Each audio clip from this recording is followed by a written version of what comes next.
Hello बच्चों, I am Monis Mishra. Today we are discuss about an important chapter of human physiology. दोस्तों, आज की class में हम सभी ह्यूमन फिजियोलॉजी के एक इम्पॉर्टेंट चैप्टर पर बातें करने वाले हैं.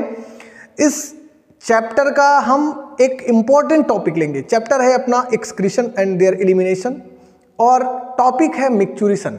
बच्चों, इस चैप्टर का इम्पॉर्टेंट टॉपिक एक ही टॉपिक लेंगे, बड़े ही शॉर्ट फॉर्म में आपको बताने वाले हैं और बहुत कम टाइम में हम बताएंगे. बच्चों, इसको आप समझ जाइएगा क्योंकि ये चैप्टर का हो सकता है कि यहाँ से क्वेश्चन बन जाए एग्जाम में, क्योंकि हमें लगता है थोड़े से कॉन्सेप्ट इंपॉर्टेंट है.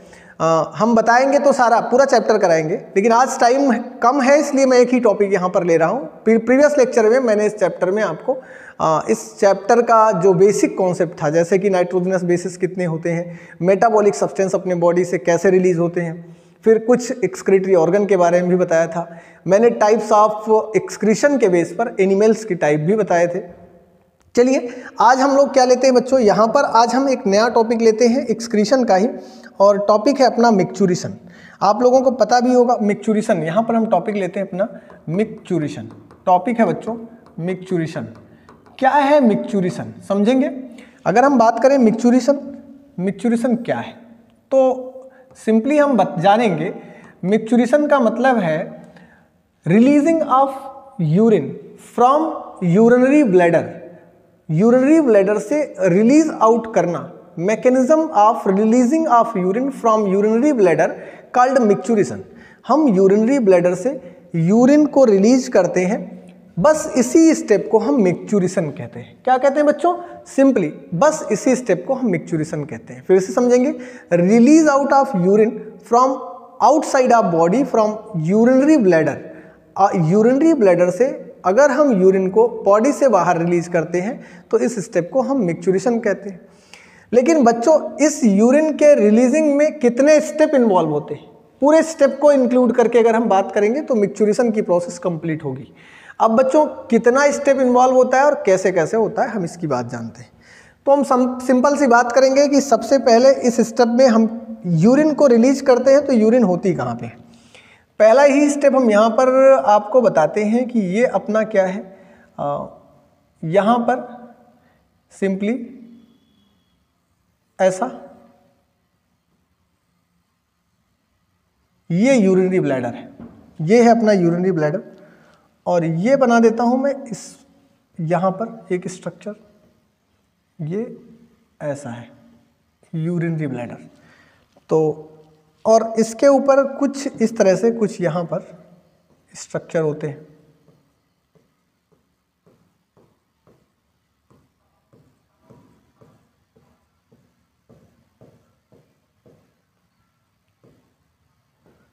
ये स्ट्रेच रिसेप्टर देखो,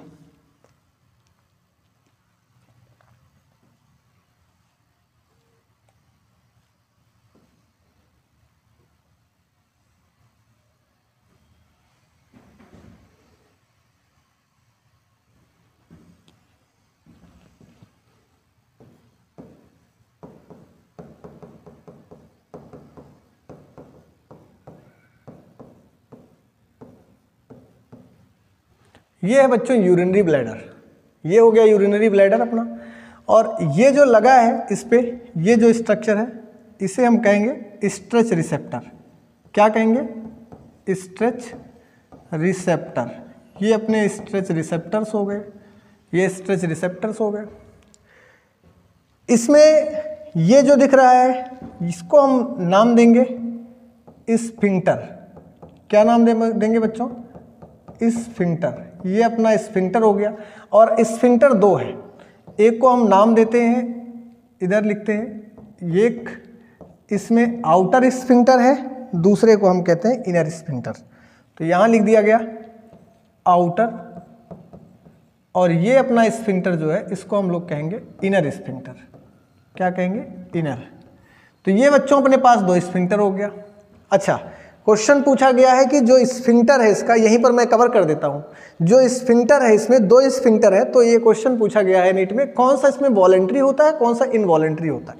बच्चों जानते रहिएगा, फिर से बताऊंगा, लेकिन यहां समझ लीजिएगा कि जो आउटर स्फिंक्टर है ये वॉलेंट्री एक्शन में ओपन होता है, मतलब ये वॉलेंट्री होता है, अपनी इच्छा से खुलता बंद होता है, क्लोज होता है और ओपन होता है। तो ये अपना जो है इसको हम लिख देते हैं कि ये जो आउटर स्फिंक्टर है ये वॉलेंट्री है, वॉलेंट्री है। कैसा है बच्चों? ये वॉलेंट्री है। और जबकि बात करें हम इनर स्फिंक्टर जो है ये इनवॉलेंट्री है। कैसा है? ये इनवॉलेंट्री है, ये इनवॉलेंट्री है, इनवॉलेंट्री। समझेंगे?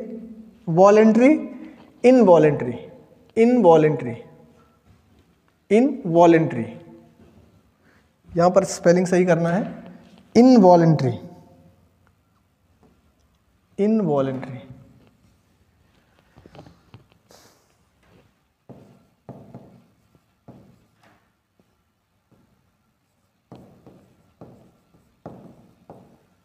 ये इनवॉलेंट्री समझेंगे?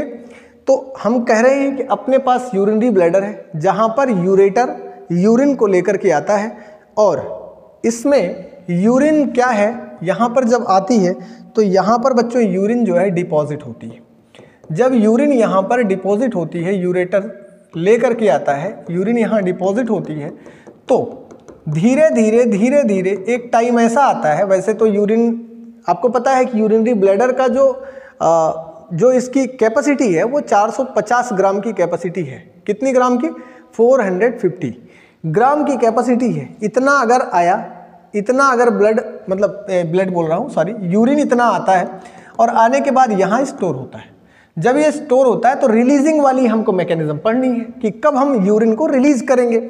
मैंने बताया जब इसमें यूरिन आकर के डिपॉजिट होने लगती है, इकट्ठा हो जाती है, तो एक्युमुलेशन ऑफ यूरिन के बाद अब अपने पास दो पॉइंट हैं। एक तो ये वाला पॉइंट है कि भाई हम यूरिन को रिलीज करें, दूसरा पॉइंट है कि अभी यूरिन को रिलीज करने का टाइम नहीं है, अभी हम यूरिन को रिलीज नहीं कर सकते क्योंकि अभी इमरजेंसी लगी है। इमरजेंसी का मतलब ये हुआ कि भाई अभी हमारे पास सिचुएशन ऐसी नहीं है जिसलिए हम यूरिन को रिलीज कर सके। जैसे कि हम बस में ट्रेवलिंग कर रहे हैं, अब पता लगा हमको यूरिनेशन का टाइम तो आ गया, मतलब यूरिनरी ब्लैडर हमें बता रहा है ब्रेन को कि भाई यूरिनेशन करना चाहिए, लेकिन हम बस में हैं तो हम यूरिनेशन नहीं कर सक रहे हैं या अभी थोड़ा टाइम लगेगा, 10 मिनट 15 मिनट। तो उस टाइम हम क्या करेंगे? कुछ नहीं, जैसे कि हम क्लास में हैं तो क्लास में अभी क्लास 15 मिनट बची हुई है और भाई किस कंडीशन में सर ने आपको कहा नहीं बड़ा इंपॉर्टेंट टॉपिक है, आपके दिमाग में ख्याल चल रहा है यूरिनेशन जाना है, लेकिन सर ने कहा कि अभी किसी को बाहर नहीं निकलने देंगे। उस कंडीशन में बाहर नहीं निकलने देंगे तो उस कंडीशन में क्या करेंगे आप? उस कंडीशन में भाई आप यूरिनेशन को रोकेंगे, थोड़ी देर तक रोक कर रखेंगे। डिपोजिशन जो इसमें हो रहा था यूरिन का, ये यूरिन डिपोजिशन में लिख दूं तो आप कहोगे कि अभी यूरिन डिपोजिशन को हम यहाँ पर रोक कर रखेंगे थोड़ी देर तक। और कैसे रोकेंगे? फिर जैसे ही हमारे लिए टाइम फेवरेबल आएगा हम भाग करके बाथरूम की तरफ जाएंगे और वहाँ पर फिर हम यूरिनेशन करेंगे, यूरिन को रिलीज करेंगे। ऐसी कंडीशन में बच्चों, ऐसी कंडीशन में हमें यह जानना है कि जब हम यूरिन को रिलीज करते हैं तो, और या फिर हम यूरिन को होल्ड करते हैं तो बॉडी का प्रॉपर वे में फंक्शन कैसे होता है और ये ब्लैडर कैसे काम करता है। जब हम उसे स्टोर करते हैं तो क्या करेगा ब्लैडर, जब हम रिलीज करेंगे तो ब्लैडर क्या करेगा, कौन सा बॉडी का प्रॉपर फंक्शन काम करता है, इस वे में आओ जानते हैं। बच्चों हम बता रहे हैं कि अपना यूरिनरी ब्लैडर है। यूरिनरी ब्लैडर में होता क्या है? जब यूरिन एक्यूमुलेट हो जाती है, समझेंगे, जब यूरिन यहाँ एक्यूमुलेट हो जाती है तो होता है कि यहाँ से क्या होता है, यहाँ पर आपको दिख रहा है कुछ स्ट्रेच रिसेप्टर्स, ये लिखा हुआ है कुछ स्ट्रेच रिसेप्टर्स, ये देखो ये पॉइंटेड मैंने दिखाया, कुछ स्ट्रेच रिसेप्टर्स हैं जो क्या करेंगे, ये स्ट्रेच रिसेप्टर अपने ब्रेन को संदेश भेजते हैं या यूरिनरी ब्लैडर की स्मूथ मसल्स पर लगे होते हैं जो सीधा कनेक्टेड होते हैं। कहाँ पर? स्मूथ मसल्स से सीधा ये स्ट्रेच रिसेप्टर इस सेंसेशन को एक्सेप्ट करते हैं कि भाई यूरिनेशन करना है और ये ब्लैडर अब फुल हो गया है। तो ये मैसेज कहाँ जाता है? अपने ब्रेन के पास भेजा जाता है। किसके पास भेजा जाता है? Message send to brain. ये मैसेज भेज देते हैं बेटा ब्रेन के पास। किसके पास भेजते हैं? तो आपको पता है they send message from urinary bladder to brain. ये ब्रेन के पास भेजते हैं और अपने ब्रेन के किस पार्ट को भेजते हैं? They send message from brain to central nervous system, this is called CNS, जिसे हम क्या कहेंगे CNS। CNS क्या है बच्चों, आपको पता है बॉडी का स्पाइनल कार्ड और ये ब्रेन, ये दोनों पार्ट जो हैं ये मेनली सेंट्रल नर्वस सिस्टम के पार्ट कहे जाते हैं। अब सेंट्रल नर्वस सिस्टम से बॉडी में एक नेटवर्क फैला हुआ है जो पूरी बॉडी में जुड़ा हुआ है। Central nervous system main part है, जैसे कि CNS ब्रेन और स्पाइनल कार्ड। ब्रेन और स्पाइनल कार्ड से ढेर सारा network, neutral network of neurons body में फैले हुए हैं जगह जगह पर। जैसे कि अभी मेरी फिंगर है, फिंगर को टच किया, मुझे पता चल जाता है ना कि किसने टच किया। कैसे पता चलता है बच्चों, क्योंकि हमारे इस फिंगर में भी क्या है, नेटवर्क ऑफ न्यूरॉन्स हैं। सेंट्रल नर्वस सिस्टम से सीधा एक कनेक्शन जुड़ा हुआ है जिसे हम कहते हैं पेरीफेरल नर्वस सिस्टम या PNS। क्या कहते हैं PNS, यहां पर हम लेते हैं बच्चों। तो CNS जब स्ट्रेच रिसेप्टर, यहां पर हमने बताया कि यूरिनरी ब्लैडर के स्ट्रेच रिसेप्टर ने सेंट्रल नर्वस सिस्टम को एक मैसेज भेजा कि भैया यूरिनरी ब्लैडर फुल हो चुका है, और यूरिनरी ब्लैडर फुल हुआ तो यूरिनेशन करना चाहिए। फिर CNS ने जब इस बात को सुना या देखा तो CNS ने अपना संदेश सीधे ट्रांसफर कर दिया अपने सहयोगी PNS को। किसको भेज दिया, पेरीफेरल नर्वस सिस्टम को। पेरीफेरल नर्वस सिस्टम मतलब बॉडी में फैला हुआ वो जाल जो सारे स्टिमुलस को रिसीव करके CNS को बताता रहता है कि भैया ये चल रहा है। अब ये PNS ने क्या किया, CNS के कॉन्सेप्ट को रिसीव किया और ये क्या किया, अब ये कहता है कि ठीक है मैं चेक करके बताता हूँ। जब CNS ने भेजा कि भाई, अब CNS के पास मैसेज आया तो मैसेज PNS को भेज दिया, पेरीफेरल नर्वस सिस्टम को। पेरीफेरल नर्वस सिस्टम के 2 सिपाही हैं जो काम करते हैं। कौन कौन से 2 सिपाही इसके काम करते हैं, जो अच्छे 2 सिपाही इसने पाल रखे हैं। ये भी खुद काम नहीं करता, इसके पास 2 सिस्टम में 2 सिपाही काम करते हैं। एक इसका दोस्त है जिसका नाम हम कहेंगे ANS, ऑटोनॉमिक नर्वस सिस्टम। क्या कहेंगे बच्चों, इसके दोस्त का नाम है ऑटोनॉमिक नर्वस सिस्टम। एक दोस्त है ऑटोनॉमिक नर्वस सिस्टम जिसको हम बोलेंगे ANS, ऑटोनॉमिक नर्वस सिस्टम। और दूसरा इसका है जिसको हम बोलेंगे, क्या हम बोलेंगे इसको, एक है ऑटोनॉमिक नर्वस सिस्टम और दूसरा है बॉडी का पार्ट है जिसे हम क्या बोलते हैं, SNS। क्या बोलते हैं, SNS बोलते हैं बेटा, SNS। ये हो गया ANS और ये हो गया SNS, ONS। SNS क्या है, सोमैटिक नर्वस सिस्टम। क्या है, सोमैटिक नर्वस सिस्टम। और ANS क्या है, ऑटोनॉमिक नर्वस सिस्टम। तो यहाँ पे शार्ट में ANS ऑटोनॉमिक नर्वस सिस्टम लिख देता हूँ। ऑटोनॉमिक नर्वस सिस्टम बच्चों समझेंगे, ऑटोनॉमिक नर्वस सिस्टम, ये अपना ऑटोनॉमिक नर्वस सिस्टम है। और ये जो है इसको क्या लिखते हैं हम, somatic nervous system, that is somatic nervous system. ये अपना सोमैटिक नर्वस सिस्टम है बच्चों। समझेंगे मैंने कहा कि जब यूरिनरी ब्लैडर फुल हुआ, स्ट्रेच रिसेप्टर ने इसके सेंसेशन को रिसेप्ट किया और CNS के पास भेजा। CNS ने यह सिस्टम पेरीफेरल नर्वस सिस्टम को बताया और यह न्यूज पेरीफेरल नर्वस सिस्टम के पास, ऑटोनॉमिक नर्वस सिस्टम के पास जाएगी और ये अपना सोमैटिक नर्वस सिस्टम के पास जाएगी। सोमा मतलब होता है बॉडी, और बच्चों ऑटोनॉमिक मतलब होता है स्व मतलब अपने द्वारा, जो काम अपने द्वारा हो जाता है, मतलब अपने आप चलने लगता है, उसे हम बोलेंगे क्या, उसे हम बोलेंगे इनवॉलेंट्री एक्शन है। जो आपके चलाने से चलेगा उसको बोलेंगे वॉलेंट्री एक्शन है। भैया इच्छा से, जो आपके मन से चलेगा दैट इज वॉलेंट्री, जो आपके मन से नहीं चलेगा वो इनवॉलेंट्री। तो हम लोग जो अपने मन से चलाते हैं वो दैट इज वॉलेंट्री। अभी समझो, अब इसके पास ऑटोनॉमिक नर्वस सिस्टम PNS के पास 2 है और एक क्या है, SNS है जिसका नाम है सोमैटिक नर्वस सिस्टम। तो ये जो सोमैटिक नर्वस सिस्टम है ये वॉलेंट्री नेचर का है, जबकि ये जो आपका ऑटोनॉमिक नर्वस सिस्टम है ये कैसे नेचर का है, तो आप कहेंगे सर जी ये इनवॉलेंट्री नेचर का है। कैसे नेचर का है बच्चों, इनवॉलेंट्री नेचर का है, समझो दैट इज इनवॉलेंट्री। अब होगा क्या बच्चों, जो ये आपका सिस्टम है इसको बोलेंगे ऑटोनॉमिक नर्वस सिस्टम। ये ऑटोनॉमिक नर्वस सिस्टम 2 तरह का भी है, इसके पास भी 2 कंपोनेंट हैं, एक काम करता है इमरजेंसी में और एक नॉर्मल कंडीशन में। तो हम इसको बोलेंगे, एक को बोलते हैं क्या, जो ये अपना ऑटोनॉमिक नर्वस सिस्टम का पार्ट है, तो एक को हम बोलते हैं सिंपैथेटिक नर्वस सिस्टम। क्या बोलते हैं, इधर लिख लेता हूँ, sympathetic nervous system, sympathetic nervous system. और ये है parasympathetic, parasympathetic, sympathetic nervous system. समझेंगे बच्चों, पैरासिम्पैथेटिक नर्वस सिस्टम, ये पैरासिम्पैथेटिक हो गया, ये सिंपैथेटिक नर्वस सिस्टम हो गया। कहानी अब यहीं से शुरू होती है, कहानी अब यहीं से शुरू होती है। यूरिनरी ब्लैडर, अब समझो, यूरिनरी ब्लैडर फुल हुआ, यूरिनरी ब्लैडर फुल हुआ, मैसेज सीएनएस को गया, सीएनएस ने पीएनएस को मैसेज भेजा। अब पीएनएस के पास दो ऑप्शन है, दो ऑप्शन क्या है, एक ऑप्शन तो यह है कि नॉर्मल कंडीशन में, नॉर्मल कंडीशन में जब कोई भी व्यक्ति, मान लो कोई भी व्यक्ति है जिसका यूरिनरी ब्लैडर फुल हुआ, सीएनएस को गया संदेश, भैया यूरिनरी ब्लैडर फुल है। अब ये सीएनएस पीएनएस को भेजेगा संदेश कि भैया यूरिनरी ब्लैडर फुल है तो क्या करना चाहिए। अब व्यक्ति डिसाइड करेगा कि भैया नॉर्मल कंडीशन है तो नॉर्मल कंडीशन में ये एसएनएस काम करेगा। कौन काम करेगा, सोमैटिक नर्वस सिस्टम काम करेगा। अगर नॉर्मल कंडीशन है तो सोमैटिक नर्वस सिस्टम काम करेगा। और अगर एबनॉर्मल, कैसे काम करेगा सोमैटिक नर्वस सिस्टम बताता हूँ।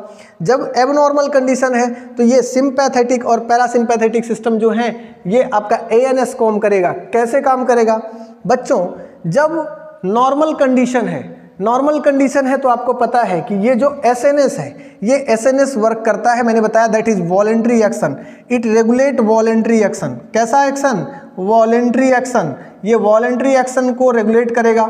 अब वॉलेंट्री एक्शन में क्या करेगा, इट रेगुलेट स्फिंक्टर, यहाँ पे लिखा हुआ है मैंने कि ये स्फिंक्टर को रेगुलेट करेगा। यहाँ पर मैं लिख देता हूँ इट रेगुलेट स्फिंक्टर एक्टिविटी। ये एसएनएस जो है ये क्या करेगा, स्फिंक्टर की एक्टिविटी को रेगुलेट करेगा।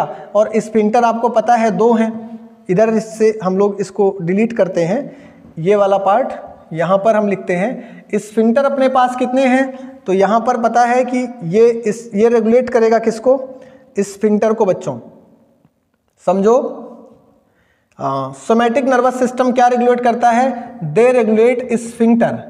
और स्फिंक्टर जो हैं ये कितने हैं, तो अपने पास दो हैं। एक को बोलेंगे आप लोग इंटरनल, इंटरनल, और एक है इंटरनल और एक है आउटर स्फिंक्टर, आउटर स्फिंक्टर।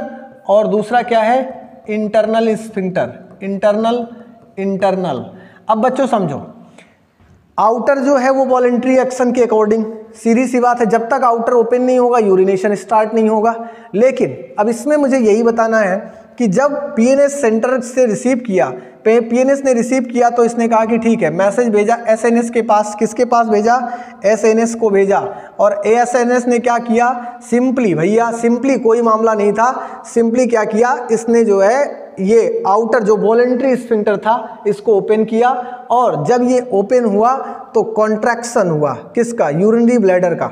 समझ में आया, जब ये ओपन हुआ, नॉर्मल कंडीशन है ना, और ये आपका जो पैरासिम्पैथेटिक है ये वर्क करेगा किस में, नॉर्मल कंडीशन में। आपको पता है it work in normal condition, normal condition है। और अब ये नॉर्मल कंडीशन में क्या हुआ कि जब ये नॉर्मल कंडीशन में इसने इसको खोला स्फिंक्टर को, फिर क्या हुआ, नॉर्मल कंडीशन में पैरासिम्पैथेटिक सिस्टम ने, समझो यहाँ पे जो पैरासिम्पैथेटिक सिस्टम है ये नॉर्मल कंडीशन में वर्क करता है। जैसे इसने खोला तो फिर क्या हुआ, यहाँ पर ये कॉन्ट्रैक्शन होने लगा। क्या कॉन्ट्रैक्शन हुआ, कॉन्ट्रैक्शन ऑफ यूरिनरी ब्लैडर। पहला क्या है, आउटर स्फिंक्टर, ये ओपन होगा। जब आउटर स्फिंक्टर ओपन होगा तो कॉन्ट्रैक्शन होगा, इधर क्या होगा, कॉन्ट्रैक्शन होगा। और कॉन्ट्रैक्शन होगा तो कॉन्ट्रैक्शन के साथ साथ जब ओपनिंग होगी तो स्टार्ट हो जाएगा क्या, मिक्चुरेशन। यहाँ हम लिख सकते हैं मिक्चुरेशन स्टार्ट। मिक्चुरेशन क्या होगा बच्चों, स्टार्ट हो जाएगा। क्या हो जाएगा, स्टार्ट हो जाएगा। दूसरी condition sympathetic nervous system. Sympathetic nervous system क्या है, सिंपैथेटिक नर्वस सिस्टम में क्या होगा, जब एक कंडीशन नॉर्मल वाली बता दी मैंने कि जब यहाँ पर यूरिनरी ब्लैडर फुल हुआ, सेंट्रल नर्वस सिस्टम को मैसेज गया, सेंट्रल नर्वस में पीएनएस को भेजा, पीएनएस ने एसएनएस को मैसेज भेजा और एसएनएस ने देखा कि कंडीशन नॉर्मल है। जब नॉर्मल थी तो ऐसी कंडीशन में एसएनएस ने क्या किया, ये एसएनएस ने अपने स्फिंक्टर, आउटर स्फिंक्टर को खोल दिया, जिससे क्या हुआ, यूरिनरी ब्लैडर में कॉन्ट्रैक्शन हुआ और कॉन्ट्रैक्शन के बाद मिक्चुरेशन स्टार्ट हो गया, रिलीजिंग ऑफ यूरिन स्टार्ट हो गई, यूरिन सब बाहर निकल गई। ये कंडीशन अपनी क्या थी, नॉर्मल कंडीशन। लेकिन अब बात करेंगे हम जब इमरजेंसी कंडीशन होगी तब। इमरजेंसी कंडीशन में क्या होगा, इमरजेंसी कंडीशन में बच्चों ये आपका स्फिंक्टर जो मतलब ये जो यूरिनरी ब्लैडर है जब ये फुल होगा तो इसमें कंडीशन क्या होगी, यूरिनरी ब्लैडर जब फुल होगा स्ट्रेच रिसेप्टर सीएनएस को भेजेगा मैसेज, और जब सीएनएस मैसेज रिसीव करेगा तो ये पीएनएस को भेजेगा। पीएनएस कहेगा भाई अभी इस समय की कंडीशन फेवरेबल नहीं है, क्योंकि अभी इस समय बच्चा क्लास में बैठा है और क्लास में यूरिनेशन हो नहीं सकता है, अभी सर जी क्लास में है, अभी टाइम लगेगा, 10 मिनट का टाइम चाहिए, 15 मिनट का टाइम चाहिए। ऐसी कंडीशन में कुछ करो। ऐसी कंडीशन में पीएनएस क्या करेगा, एसएनएस को बताएगा, और एसएनएस वॉलंटरी एक्शन में अपने स्फिंक्टर को क्या करेगा, क्लोज कर लेगा, स्फिंक्टर को बंद कर लेगा। और स्फिंक्टर को जब बंद करेगा तो आपको पता है स्फिंक्टर बंद हो जाएगा, और यहाँ पर जब स्फिंक्टर बंद हो जाएगा, इमरजेंसी कंडीशन है ना, और इस इमरजेंसी कंडीशन में पहले तो स्फिंक्टर बंद हुआ, जैसे ही स्फिंक्टर बंद हुआ इस सिस्टम को पता चल जाता है, सिंपैथेटिक नर्वस सिस्टम को पता चल जाता है कि बात इमरजेंसी की चल रही है। उस समय ये जो सिंपैथेटिक नर्वस सिस्टम इमरजेंसी में काम करता है, ये एक फंक्शन स्टार्ट कर देता है। क्या करता है, ये इसके यूरिनरी ब्लैडर को, क्योंकि भाई यूरिन तो अंदर आ ही रही है ना, अब यूरिन अंदर आ रही है तो या तो यूरिनरी ब्लैडर बढ़े या तो यूरिन निकले, दो ही ऑप्शन है। तो ये यूरिनरी ब्लैडर को इंक्रीज कर देता है, और यूरिनरी ब्लैडर जब इंक्रीज हो जाता है तो यूरिन आती रहती है, और अभी यूरिनेशन में टाइम है, तो ये कहते हैं, इस प्रोसेस को हम कहते हैं dilation of urinary bladder takes place during emergency. यहाँ पर हम क्या करेंगे, डायलेशन, यहाँ पर dilation of urinary bladder takes place. यहाँ पर हम डायलेशन कराएंगे, और जब डायलेशन हो जाएगा तो फिर यूरिनरी ब्लैडर की साइज बढ़ जाएगी, और उस कंडीशन में क्या होगा, यूरिन होल्ड होती रहेगी। इस कंडीशन में मिक्चुरेशन नहीं होगा, मिक्चुरेशन स्टॉप हो जाएगा। तो आप बता सकते हैं कि जिस कंडीशन में जब इमरजेंसी कंडीशन होगी उस समय पीएनएस मैसेज एसएनएस को देगा, वह क्या करेगा, वह स्फिंक्टर को कॉन्ट्रैक्ट कर लेगा, बंद कर लेगा, और स्फिंक्टर जब बंद हो जाएगा तो क्या होगा, dilation of urinary bladder start हो जाएगा। और डायलेशन ऑफ यूरिनरी ब्लैडर जब डायलेट हो जाएगा, बढ़ जाएगी इसकी साइज, तो फिर यूरिनेशन स्टॉप हो जाएगा। इसको हम कहेंगे स्टॉप ऑफ मिक्चुरेशन। तो एक पॉइंट बताया स्टार्ट ऑफ मिक्चुरेशन, दूसरा स्टॉप ऑफ मिक्चुरेशन। 1 मिनट में समराइज करता हूं, समझिएगा। Micturition is the process of releasing of urine from urinary bladder by sphincter. It operate to our nervous system, central nervous system, PNS, peripheral nervous system. In this process, urinary bladder stretch receptor receive the stimuli and get transferred to CNS, central nervous system. It receive and then transfer to PNS, peripheral nervous system. Peripheral nervous system function as two-way, that is autonomic nervous system or somatic nervous system. Somatic nervous system is the type of nervous system in which it controls the activities of body function voluntary, while as autonomic nervous system it controlled activity of body function but involuntary. During emergency condition it is activate in our body. ये हमारे body में emergency condition में activate होती है, इसे हम autonomic nervous system कहते हैं। बच्चों समझेंगे, जब मैंने बता दिया अब ये सिंपैथेटिक पैरासिम्पैथेटिक नॉर्मल कंडीशन में एक्टिवेट होगी। जब मिक्चुरेशन स्टार्ट होना होगा पैरासिम्पैथेटिक सिस्टम ये होगा, और क्या होगा, नॉर्मल कॉन्ट्रैक्शन होगा यूरिनरी ब्लैडर में, और ये सिंपली आउटर जो आपका स्फिंक्टर है ये ओपन हो जाएगा और इस मिक्चुरेशन स्टार्ट हो जाएगी। जबकि स्टॉप होने वाली कंडीशन में आपको मैंने बताया कि यहाँ पर एसएनएस एक्टिव होगा, और ये ANS एक्टिव होगा, डायलेशन हो जाएगा यूरिनरी ब्लैडर का, और यहाँ से ये SNS जो है ये जो है आउटर स्फिंक्टर को क्लोज कर देगा, जिससे यूरिनेशन स्टॉप हो जाएगा या मिक्चुरेशन स्टॉप हो जाएगा। That is the process of micturition is completed. आज के लिए इतना ही बच्चों, पढ़ते रहिए, खुश रहिए, मस्त रहिए, दमदारी के साथ पढ़िए, सिलेक्शन तुम्हारा होगा, रैंकर तुम बनोगे, तुम्हें कोई हराने वाला पैदा नहीं है। फिर मिलेंगे। जय हिंद, जय बालाजी।